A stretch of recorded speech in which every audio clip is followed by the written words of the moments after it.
Hola, de nuevo bienvenidos a Cuestiones de Diseño. En esta ocasión nos encontramos con el profesor William Jiménez, quien fue profesor de la Universidad del Cauca y actualmente se encuentra estudiando, terminando sus estudios de doctorado en Historia. Profesor, bienvenido. Un gusto. Danilo, muchísimas gracias y muchísimas gracias a las personas que ven el podcast. Y hace rato estaba con ganas de que pudiéramos tener esta conversación, Danilo. Sí, sí, ahorita justo me equivoqué porque lo he invitado en las primeras iniciativas que tuve de podcast hace, yo creo que unos 3 años o Más o 4 años, menos, que tenía la idea de crear un podcast y dije, ve, voy a invitar a un historiador, voy a invitar a, no sé, un arquitecto y como que qué pasaba. Y bueno, pues contarte, William, que este podcast se llama Cuestiones de Diseño porque nos interesa también hablar en torno a la imagen, ¿sí? Está en el marco de un semillero que se llama Memorias e Historiografías, donde nos interesa esa relación entre el diseño y la imagen, y un grupo de investigación que se llama Diseño y Sociedad, donde pues también vemos un poco cuál es el rol del diseño y de la difusión y de el estudio pues de la imagen o de las imágenes y los imaginarios. Entonces, está muy interesante. es un poco como la intención, ¿sí? Y pues yo quisiera entrar directamente y luego vemos si tocamos otros temas, pero como a uno de los temas que sé que has venido abordando y tratando desde hace mucho tiempo, que tiene que ver una relación entre la historia de la filosofía natural o Ajá. la ciencia y ahorita ya nos explicas cuál es esa diferencia Sí, creo que y sí. también cómo eso tiene que ver con la historia del libro, que es un tema que nos interesa mucho a los diseñadores también. Bueno, de nuevo muchas gracias y bueno, gracias por la pregunta también, Danilo. Bueno, ¿qué podría decir yo de este tema o cómo lo he venido abordando? La cuestión es que unas primeras preguntas que yo tenía acerca de la circulación de conocimiento, el periodo que yo trabajo es el siglo XVIII, finales del siglo XVIII, de segunda mitad, me aparecía mucho la cuestión de que en el siglo XVIII y previo a este periodo no utilizaban el término ciencia para referirse a lo que nosotros conocemos como ciencias actualmente, ¿no? Que Sí. sean las ciencias naturales y también agregaríamos las ciencias no solo aplicadas, sino las teóricas, física, química y, bueno, y matemáticas. En ese tiempo había un amplísimo campo que se conocía como filosofía natural y cubría tanto estas disciplinas aplicativas de las ciencias naturales como también las ciencias teóricas. Entonces, pues por ahí empezó a hacer la diferencia y ahí comencé a preguntarme dónde encuentro, dónde ponen esto, dónde se puede, digamos, evidenciar que hay presencia de esas ideas, sobre todo reformadoras, que hubo en el mundo científico, sobre todo en la segunda mitad del siglo XVIII. Y ahí aparecieron los libros. Aquí no había digamos, un tránsito de profesores europeos, no habían grandes imprentas, pero ¿qué pasaba? Había una circulación del libro, sobre todo europeo, a partir de esas redes comerciales que tenían el Imperio Español en todos sus dominios. Entonces por ahí fue que entré a los libros y a ver primero inventarios y catálogos, a ver qué es lo que llegaba o qué tenía la gente en sus manos.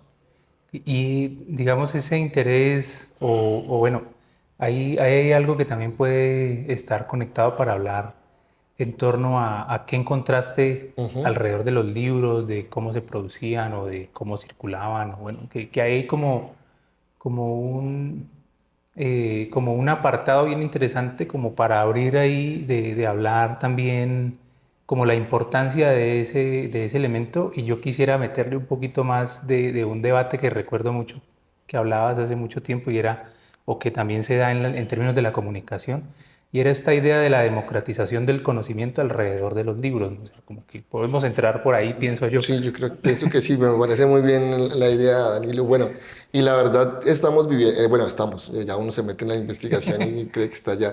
En ese periodo estaban en unos procesos de cambio también económicos y estaban relacionados con el crecimiento de la producción industrial y de el afianzamiento en Europa de una clase particular que es la clase burguesa.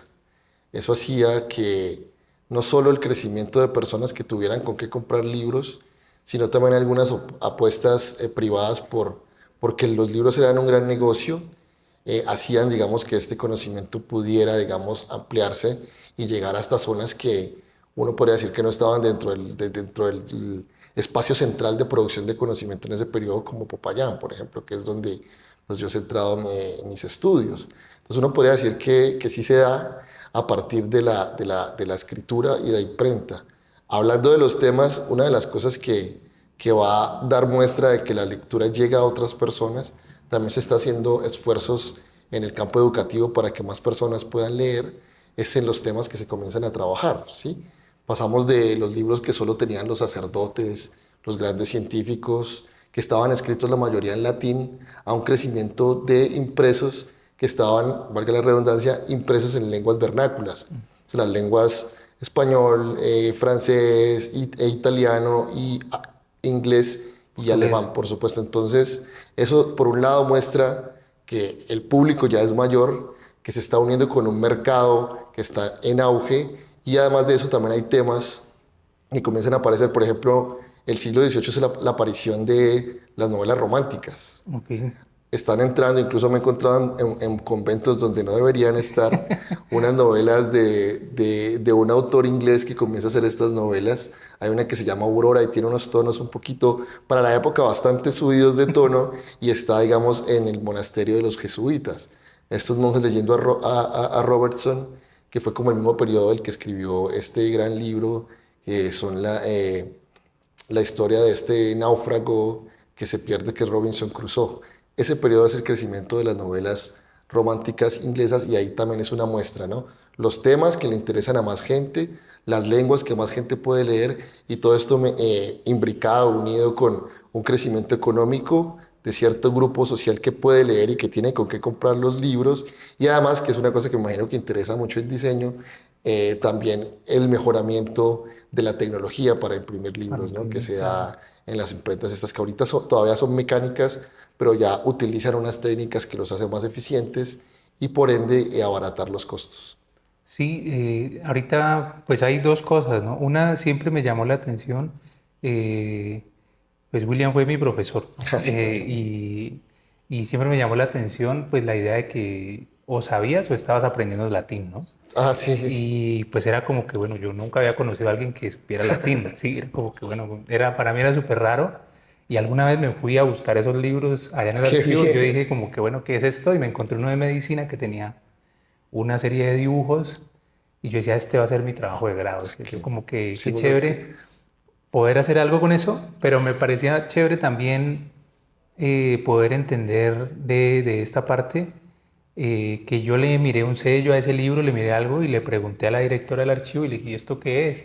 Me dijo, no, es que hay unos libros que eran prohibidos, ¿no? Entonces es ah, como sí. que, por un lado, ¿cómo llegaste al latín? Y por otro lado, creo que tiene conexión eso. Por otro lado, ¿por qué y cómo eran esos de los libros prohibidos, ¿no? Y el Súper. contrabando y esa cosa que llama mucho la Sí, es atención. como novelesca más o Sí, menos también la cuestión. Pues mira, yo empecé, digamos, a estudiar latín con un sacerdote cercano a mi familia por ok, otras cuestiones y después terminé interesado en leer esos libros porque el tema mío es la filosofía natural o la ciencia y casi todos los libros del siglo XVII y para atrás estaban escritos en esa lengua. Además, los libros de carácter eclesiástico también tienen unos datos muy importantes que había que saber, digamos, utilizar. Y ahí fue donde entré al latín, primero como católico y después un poco medio obligado. Y después ya por el interés que tenía por estos temas, que fue más o menos como lo mismo que te pasó, Danilo. Yo comencé a leer en unos documentos que me encontré en mi trabajo, cosas en latín y dije, no, pues yo más o menos tengo unos rudimentos, hay que meterse aquí y vamos a utilizar esa herramienta que sirve muchísimo y ahora que cuando estuve escribiendo la tesis de doctorado, pues me ayudó mucho.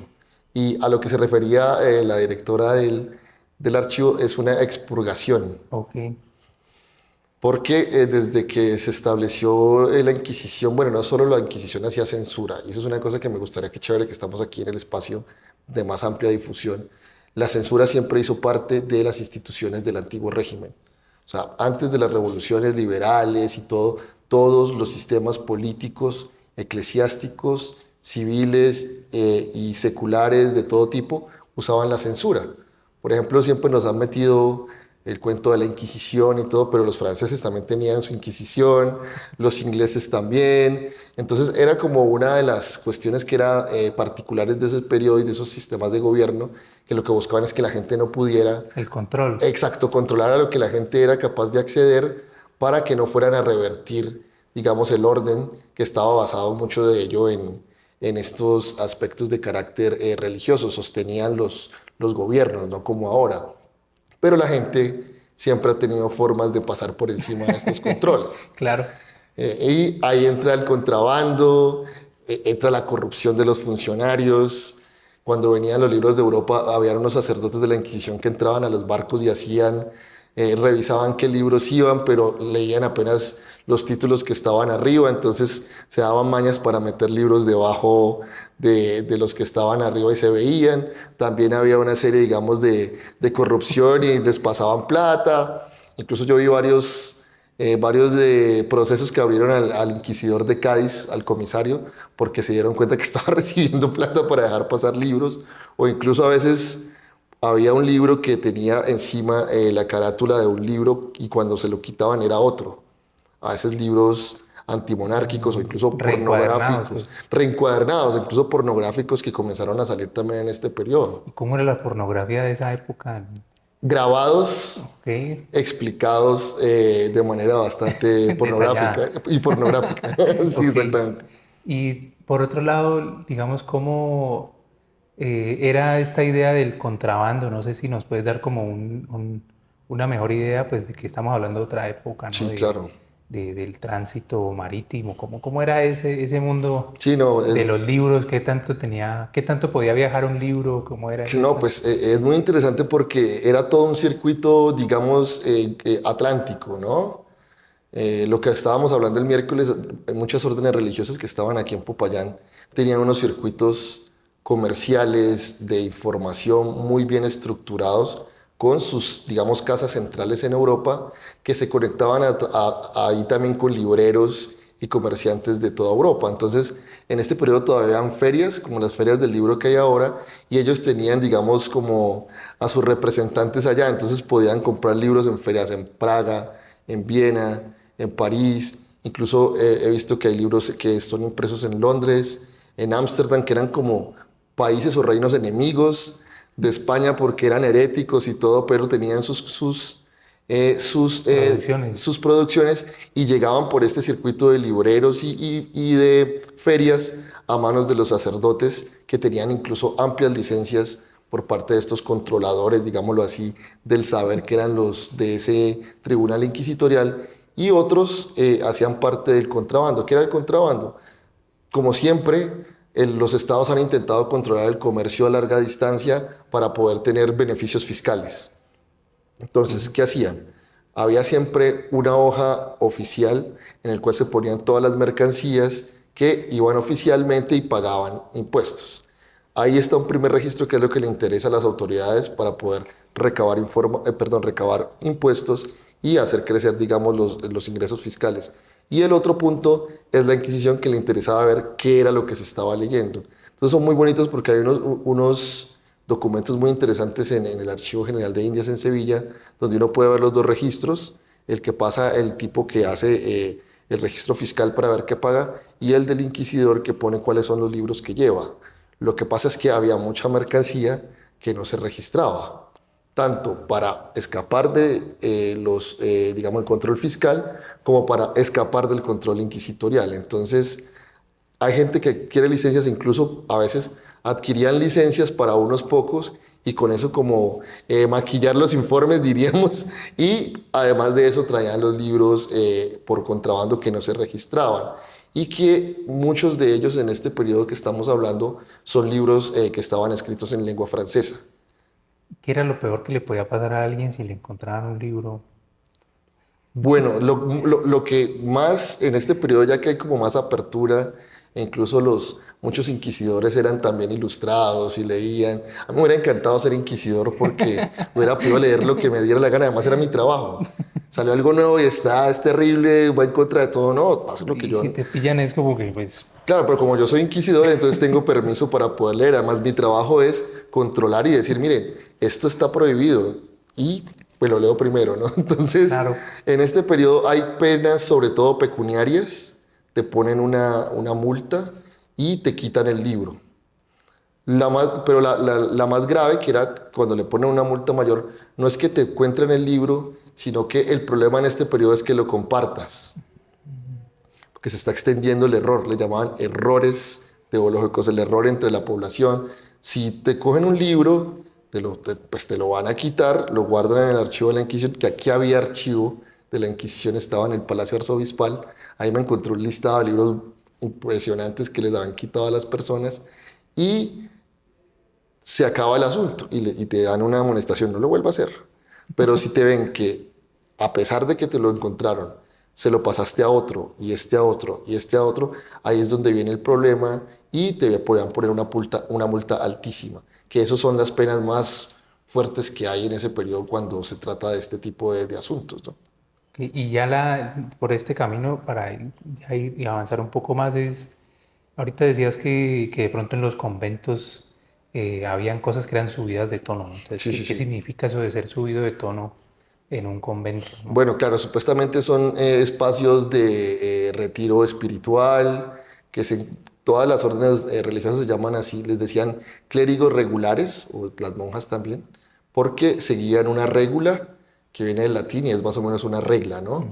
Hay unos muy famosos que son las reglas de San Benito, que ya vienen los benedictinos, y las reglas del Cister, entonces tenían que tener unas reglas. Una de ellas es la castidad y el recato, digamos, moral, por eso eran solo conventos de mujeres o de hombres o monasterios, ¿sí? Los monasterios normalmente estaban a las afueras de las ciudades. Lo que hacía que se tenían que comportar como clérigos. No podían acceder a literatura subida de tono. Cuando digo subida de tono, son novelas donde se habla ampliamente de romance, de contactos sexuales y otro tipo, digamos, de comportamientos que tenían supuestamente prohibidos los clérigos.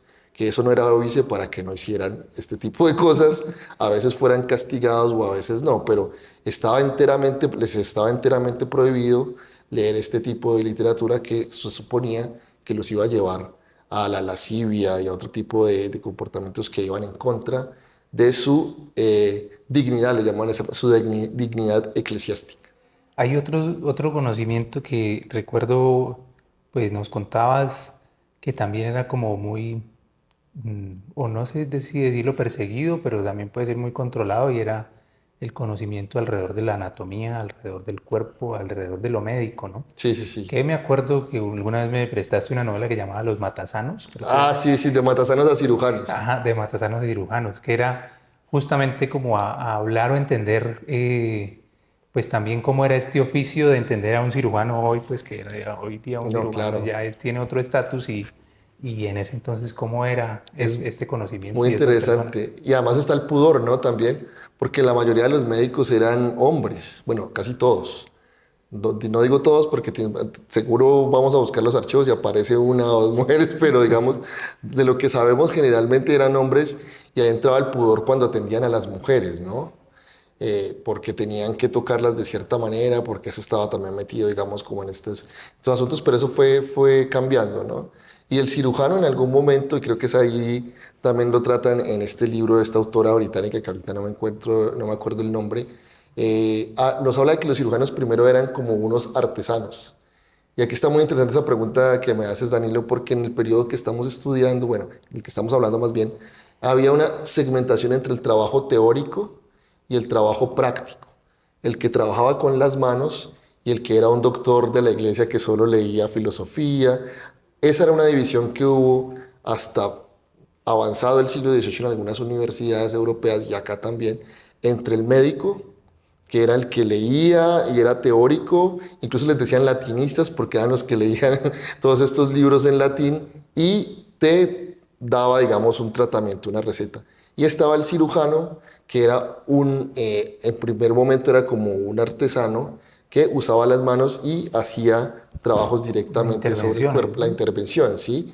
Incluso algunos eran flebotomistas, esto es muy chistoso porque los cirujanos sacaban muelas, hacían operaciones quirúrgicas, cortaban miembros del cuerpo, amputaciones, también eran peluqueros y barberos, entonces era un tipo que hacía una cantidad de cosas y ya cuando corre el tiempo van avanzando los conocimientos sobre la anatomía, precisamente el libro que hablabas de cómo se comienza a hacer la descripción del cuerpo. Hay un manual muy famoso creo que es un belga, o sería lo que ahorita sería Bélgica, que es Andrea Vesalio, que comienza a hacer todo este trabajo y estos primeros artesanos comienzan a volverse más importantes y las universidades, que era la que formaban a los teóricos, comienzan a formar cirujanos. Y esto ya avanza hasta que en el siglo XIX por fin se abren cátedras de cirugía y hay avances importantísimos como de lo que estabas hablando, en el cual se comienzan a formar y se comienzan a evitar las muertes de mujeres, por ejemplo, en los partos por los descubrimientos que hacen los cirujanos. Al mismo tiempo que un francés muy famoso que se llama Pasteur, de apellido Pasteur, descubre que lo que enferma a muchas personas son unos pequeños bichitos que se llaman gérmenes. Entonces, esa higiene de los instrumentos y de la medicina que vemos ahora, las batas blancas, se debe a los cirujanos que desde el siglo XVIII estuvieron peleando por su espacio hasta que llega el protagonista del libro es Joseph Lister. Por eso de estos típicos comentarios de cóctel. Listerine, que han usado siempre, eso lo descubrió Joseph Lister en el siglo XIX, por eso se llama Listerine, por Joseph Lister. Ahí les doy el dato ahí de cóctel, para que lo utilicen en la casa. No, mamá, ¿sabes que Joseph Lister? Eso fue el que se inventó el Listerine. Entonces yo creo que por ahí va la cosa y por eso me interesa mucho este periodo, porque lentamente van cambiando desde esas diferencias tan radicales entre el tipo teórico y el que utiliza sus manos al médico. ¿Cómo será que ahorita el pregrado nuestro se llama, el egresado es médico y cirujano, ¿no? Como en esas épocas. Sí, ahí ya yo creo que entendiendo un poco este marco general, que es Sí, sí, amplísimo claro. y eso que todavía ahí medianamente se ha hablado, sí sería muy chévere ya conocer qué te encontraste entonces en los libros y en las Ah, bibliotecas de acá, en tu tesis de maestría y ahora cómo eso empezó a abrir ya otras rutas, ¿no? de búsqueda. sí, pues bueno, hay varias cosas que me dijeron las fuentes, o en este trabajo ya sobre todo el doctorado, porque yo en la maestría trabajé solo con inventarios particulares, que son un tipo de documentos, la mayoría, no todos, pero la mayoría, que se llamaban inventarios post-mortem, que son como testamentos, como los documentos que deja un muerto para que Sí, puedan saber qué tiene y qué le puede legar a sus hijos, bueno, a sus familiares, a los herederos, llamémoslo así, o cómo se puede volver esos bienes plata constante y sonante para poderle pagar a los acreedores, porque había mucha gente que quería vivir de una manera y se la pasaba endeudada. Eso es una cosa que he visto en la colonia, la gente se endeudaba muchísimo. Y ya después, ahí encontré cosas muy interesantes que son libros raros y por ende caros, que estos tipos accedían a partir de esos circuitos que les comentaba ahorita y que utilizaban para sus distintas cosas de la vida. Por ejemplo, había libros de higiene que estaban cuánto podía costar un libro? muy bien. Un libro podía costar en ese periodo, porque era dependiendo del tema, los que hablabas ahora que son con grabados eran carísimos, dependiendo de la imprenta, dependiendo del idioma, del tamaño, podría estar entre unos 35, 40 pesos, que en ese periodo te voy a hablar más o menos un ejemplo. Un profesor de filosofía en el Real Colegio Seminario, que fue Que como, era, claro, que era ese una tipo actividad top. se ganaba 300 pesos al año. Entonces, para 40 pesos para una persona y un obrero que trabajaba, por ejemplo, en las obras de Calicán, del puente viejo del río Cauca, del que hablamos el miércoles, le pagaban 2 reales al día. 40 pesos, en ese tiempo no era como ahora que estamos con decimales, 40 pesos, un peso eran 8 reales. Entonces, imagínate, si lo multiplicamos por 8, pues era casi que el salario, casi que medio año de una persona de estas humilde que trabajaba cargando piedras para hacer los puentes. Eso era más o menos un libro. Entonces, había unas élites y unos grupos que cada vez lo que estoy viendo es que primero son las grandes élites, pero comienzan como a bajar. Habían clérigos que tenían unos sueldos más o menos decentes, que podían acceder a libros y tenían bibliotecas de más de 150 tomos, que para ese periodo, con los precios que estamos hablando, pues no es nada desestimable, es importante, ¿no? Sí. Y digamos ya hablando del costo, ¿qué más te encontraste ya cuando... Ah, sí, sí, sí. Libros de química, de mineralogía. Popayán era una sociedad, estaba muy unida a la producción minera. La mayoría de las personas que hacían parte, digamos, de la élite local estaban vinculados a producciones mineras, sobre todo en el Pacífico actualmente, digamos, colombiano, minas en Barbacoas, en toda la zona litoral del Pacífico y todos estos ríos, llegando hasta el Chocó, habían producciones mineras de las cuales ellos eran propietarios y comenzaban a comprar libros carísimos en francés, en latín, bueno, en castellano también porque comenzó a haber un proyecto de traducción llevado a cabo por la corona española, sobre todo de libros prácticos, botánica, física, maquinaria, construcción naval y minería, ¿sí? Que es otra cosa que me encontré. En los libros de historia de este periodo siempre nos hablan de la expedición botánica, Ujú. como que le apostaron mucho a la cuestión de los vegetales, pero también, digamos, de forma paralela, la monarquía española y las personas que estaban interesados en hacer crecer sus intereses y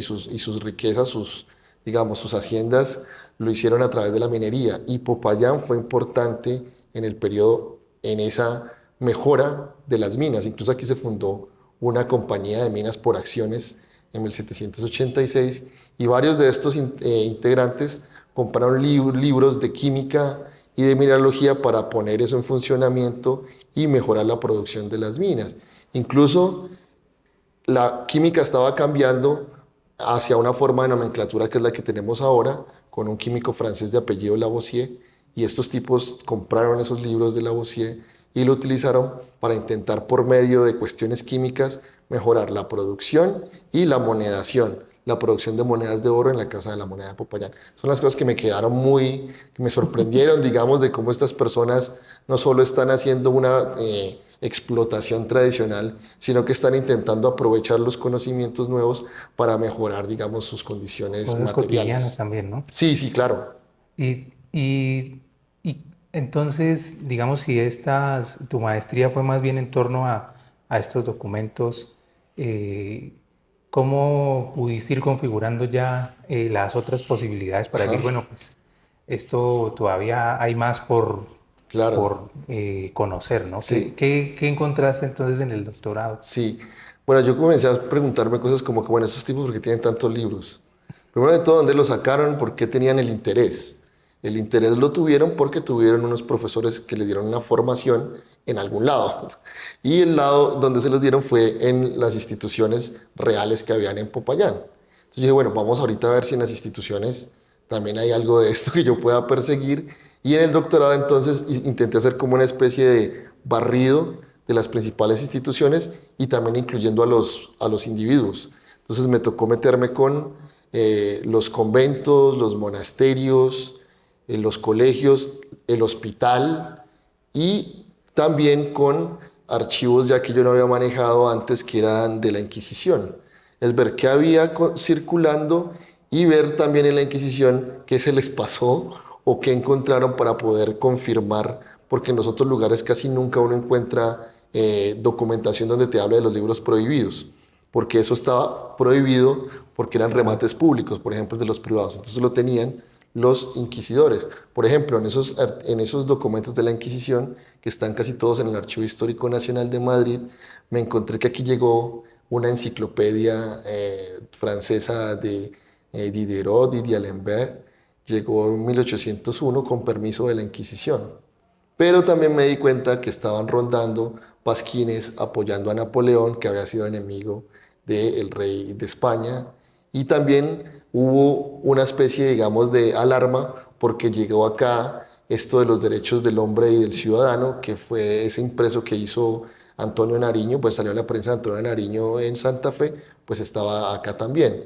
Entonces, las otras cosas, los otros documentos, la otra información no me hubiera permitido acceder a esto, ¿no? Que es lo que se ve y lo que se permite, pero lo que está escondido es una fuente importantísima poder acceder a estos que estaban encargados, como decías muy bien, del control del conocimiento y del saber, sobre todo en los impresos.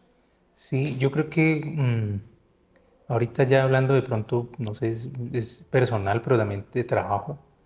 eh, digamos que ahorita hablabas de viajes, ¿no? De ir a archivos a otros lugares del mundo y irse a meter a una biblioteca y conocer. ¿Vos te imaginabas eso más de joven o de niño cuando dijiste yo voy a estudiar historia y voy a Bueno, viajar por el mundo? sí me lo soñaba, sí me lo soñaba. En mi casa había una enciclopedia que se llamaba Lo sé todo. No lo sabía todo, pero se llamaba así.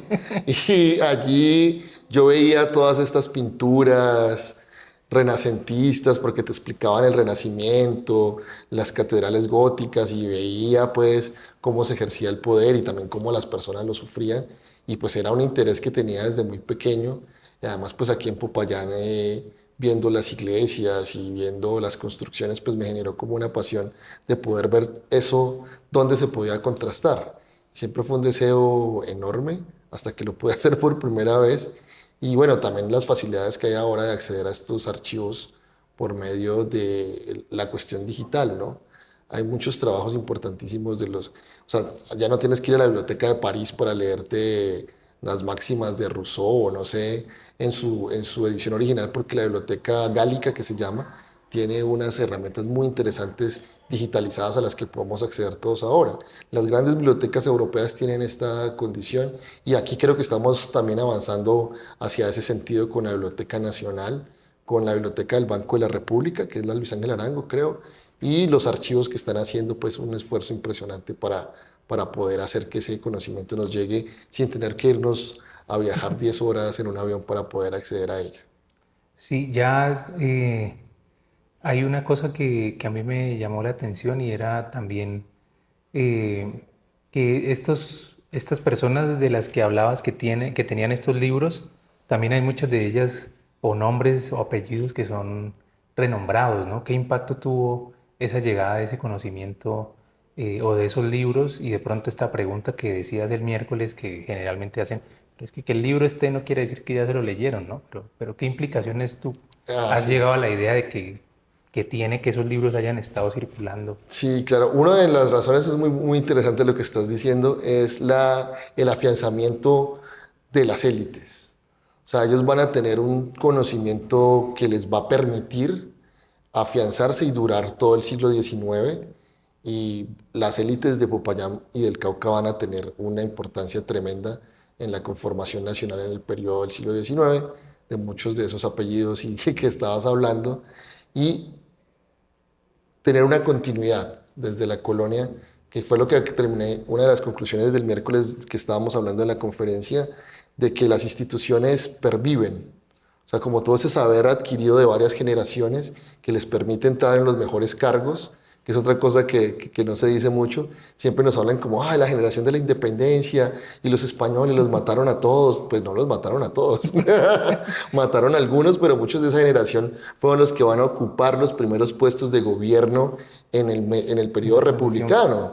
Si no, todos se mojan. Ya que estamos hablando de familias prestantes, varios hermanos de los Mosquera, Tomás Cipriano y otros, el papá los manda para Jamaica, mientras acá está todo el despeluque de la independencia. Cuando ya está más tranquilo vuelven a ocupar los cargos que por cuestión de linaje y de conocimiento adquirido merecían. Entonces eso también hay que pensárselo en que muchas de las élites republicanas de esos primeros años de las repúblicas de Colombia, Ecuador, Argentina, fueron en realidad fueron protagonistas de este auge impreso de conocimiento de saberes que inició en los últimos años de la colonia y lo utilizaron para gobernar, para ser los obispos, para ser los presidentes, congresistas, los primeros rectores de las universidades, van a ser también los que van a ser los primeros que van a dirigir los colegios ya de otras disciplinas más prácticas como colegios de mineralogía, van a ser los que van a ser los que van a organizar la economía nacional o incluso son los que van a ser los directores de las casas de la moneda.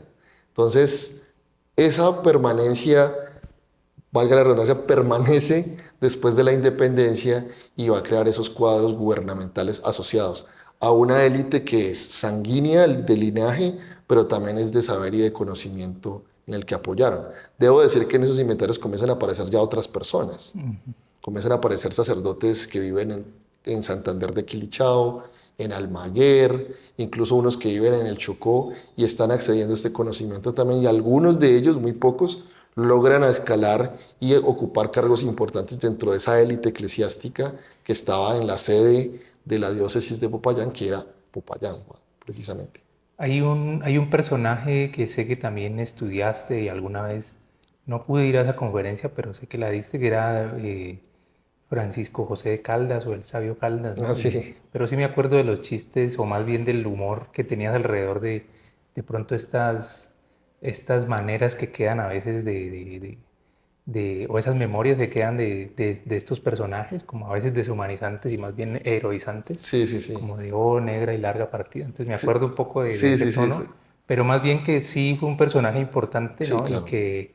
Y que del cual te ha llamado mucho la atención, ¿no? Como que quién era Francisco José de Caldas Sí, y claro. qué tiene que ver con todo esto que estamos hablando. Bueno, habría que decir que en la tesis doctoral me llamó la desatención. Ya fue Porque como que ya mucho. vamos a buscar los demás porque está siempre, y a veces son los historiadores nos nubla, porque estamos buscando, digamos, como el caramelo más difícil de de la cartilla, ahorita que estamos con lo de Con el Panini. Panini, ¿sí? Buscando siempre al Cristiano Ronaldo, cuando no sé, uno puede, hay unos Mbappés u otros por ahí que están haciendo cosas interesantes. Y claro, el personaje, además es un personaje que no es totalmente de la élite, no era un tipo que su familia tuviera minas o haciendas, era hijo de un funcionario que llegó de España, pero se entroncó con familias importantes de la zona y fue un personaje particular porque no quiso seguir el orden de los estudios que había en esa época. Por ejemplo, en ese periodo las universidades solo tenían tres carreras: Derecho, Teología y Medicina. En Santa Fe creo que en la Universidad del Rosario era la única que tenía medicina, y el tipo se negó a estudiar derecho porque desde pequeño tuvo, digamos, una cercanía con las ciencias, y debo decirlo que fue una cosa que encontré ya en el trabajo doctoral. Tuvo unos muy buenos profesores que le inculcaron esas nuevas formas de ver el mundo. Él lo dice en varias cartas. Es que el curso que tuvimos en Popayán fue de física experimental y no de esa filosofía de los ángeles y todo, y eso fue por gracias a un profesor.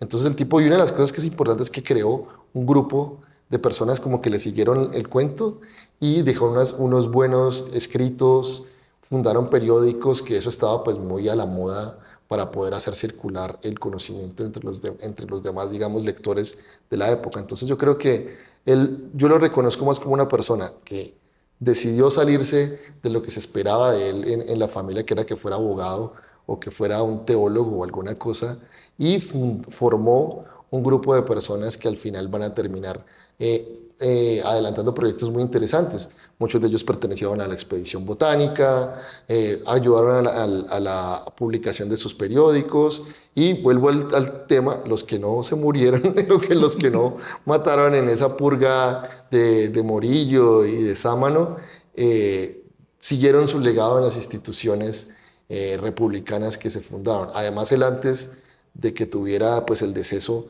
también estaba dictando unas clases y formó a otro tipo, digamos, de intelectuales que van a durar. Yo primero tenía pensado hacer un trabajo hasta 1850, pero me dijo mi director: no, está loco.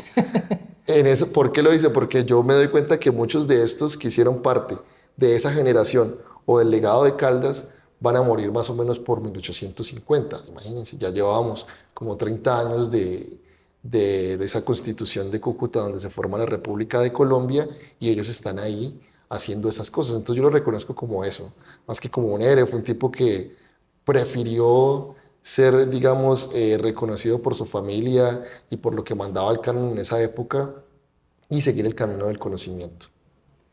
Yo creo que como para ir cerrando, Sí, claro que sí. ¿qué sigue o qué estás pensando ya ahorita que ya estás terminando este ciclo en Bueno, qué va a resultar toda esta bueno, quedaron investigación? cosas ahí en el tintero, como siempre, y ahora estoy trabajando ahorita con el Instituto Colombiano de Antropología e Historia, con un proyecto de jurisdicciones, ¿no? Cómo se traslapaban los controles civiles y eclesiásticos, y eso cómo afectaba la vida de las personas. Y además de eso, quiero meterme muy fuertemente con lo de la mineralogía, Ok. ver cómo esa sociedad, esa compañía de de minería de Popayán tuvo y construyó máquinas para poder producir minerales, cómo se relacionaban socialmente y cómo el conocimiento mineralógico va a ser una cosa importantísima en esta región, más o menos como hasta 1870. Entonces quiero estudiar esas asociaciones, esas sociabilidades a partir de los saberes que estaban. Y ahí, y otras cosas más, pero principalmente estoy interesado ahorita en eso, ¿no? Eh, no sé, creo que ha sido obligada una pregunta últimamente y ha sido como pensarse cómo ha sido justamente tu doctorado está ocurriendo en esta transición entre esa investigación histórica tradicional de las fuentes y de sentarse a esta investigación histórica apoyada o respaldada por la IA, ¿no? Entonces no sé cómo ves esto ya desde un nivel de doctorado. Bueno, Eh, yo la verdad sí soy bastante, digamos, anticuado en estos aspectos, incluso con algunas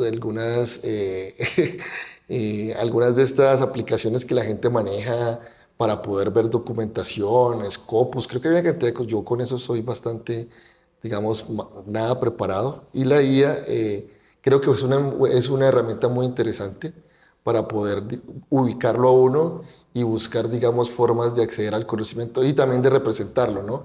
Es una cosa que creo que se le reconoce mucho a ustedes, a la gente que trabaja en los medios, en las imágenes que estábamos hablando, y nos apoyamos en ellos para poder, digamos, producir valgan la redundancia, unos productos que lleguen a más personas, ¿no? Entonces, yo creo que la IA va a ser muy importante para poder ubicar, para poder mejorar el trabajo, digamos, de acceder a la información, y en ese sentido, creo que para mí sería importante, ¿no? Poder, por lo menos las herramientas cartográficas y todo esto estoy entrando, ¿no? Pero pues la idea es, como todo en esta vida, ir aprendiendo cada vez más y no pues cerrarse y decir que es que vamos a perder el trabajo y todas estas cosas que estamos como en unas discusiones bastante apocalípticas por un lado y por el otro lado la super benéfica que no, la IA nos va a resolver todo, ¿no? Entonces pues es intentar no perder, como decía por estos días un clérigo bastante conocido, le dicen el Papa, que hay que meterle humanidad a la cosa, ¿no? Hay que seguir siendo humanos y aprovecharla sin perder nuestra humanidad, valga la redundancia. bueno, William, de nuevo, muy agradecido con este espacio. Agradecerle también por sus clases. Para mí fueron muy Gracias, Danilo. valiosas porque creo que eran unas clases que uno sentía que eran preparadas y que eran además llenas de humor y de dinamismo y sigo viendo el miércoles que estuve en la conferencia que es ya un tono propio y eso para mí fue como reconfortante volver a Qué alegría. escuchar, ¿no? Entonces aprovecho este espacio para reconocer Muchas gracias, Danilo, la verdad, muchas ese gracias. trabajo, William, y por supuesto gracias por este espacio eh, para hablar, digamos, para este espacio es muy importante entender cómo hay unas imágenes que no son solamente gráficas o visuales, sino que hay Exactamente. una construcción de imaginarios que hablan de una sociedad y que son como un pequeño prisma por el cual vemos de pronto a través de un libro y algunos grupos de aquí que estudian la tipografía, Sería como a súper través de la interesante. letra también, incluso de un elemento tan específico como la letra o el alfabeto, eh, aparecen cosas que nos hablan de las sociedades, ¿no? Entonces, muchas gracias. De nuevo recordarles que este podcast se llama Cuestiones de Diseño del Semillero Memorias e Historiografías del Departamento de Diseño y del Grupo de Investigación Diseño y Sociedad. Un agradecimiento al Laboratorio de Audiovisuales y a los integrantes, las integrantes del semillero que siempre nos colaboran o están pendientes pues a ayudarnos con esto. Así que pues muchas gracias, William. No, Danilo, encantado, muchas gracias por la invitación. La verdad, como le dije al inicio, lo estaba esperando hasta que se nos dio y pues ofreciéndome Danilo y con los compañeros del semillero, pues que aquí estamos a la orden por cualquier cosa que necesiten, ¿no? Y de nuevo, gracias. Muchas gracias.